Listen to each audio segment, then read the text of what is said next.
Hilmar Gleisier, við erum mættir hérna Ölver framöndan leikur á Azerbaijan. Hvernig líður? Bara drullu vel sko. Aðeins að stressa upp að sjá þetta ógeðslega veður úti en tilfinningin bara góð sko. Fór að rigna heldur leiðilega núna á okkur hérna bara fyrir nokkrum mínútum. Það var bara haglega leiðilega sko.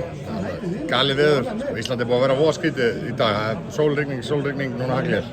Þetta verður svona, myndi það áhrif á leikinn? Já, bara okkur til góðs held ég sko. Þeir hérna Aserarnir eru ekki vanir haglega held ég þannig að maður er bara bjart sín. Framöndan leikum á Azerbaijan, fyrsti leikur undankeppni HM. Hvað er á að sjá í kvöld? 3-0 dundrandi sóknarbolta. Eftir smástund þetta komist að því hvað erum að sjá en ég ætla að giska á það.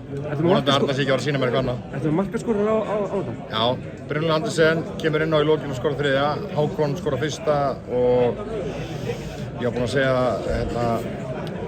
Hákon, Andri Lukas og Brynjólfur Andersen. Ef við ekki bara gera kröfu á að ná í 3 punkta inn í kvöld? Jú, líka bara samvarandi sigur sko. Þetta á pappindum átt að vera lélasta liðir í riðlinum og þetta er voða einfalt. Við eigum að vinna Azera, 50-50 mot Úkraínu og við eigum litla möguleika í Fraklandi. Þannig komumst við á HM. Það er orðið nokkuð svona, fólk er bara að láta sjá sig Ölver. 12 ætlar að vera með læti í kvöld? Heldur betur. Uppselt í 12 hólfi, áfranga, stemming. Hvað verður læti í hólfi? Já, ég meina, við erum bara náttúrulega stiða liði, ekkert annað. Skiljum allt okkar eftir í stúkunni, vonandi skilja þeir allt eftir á vellinum.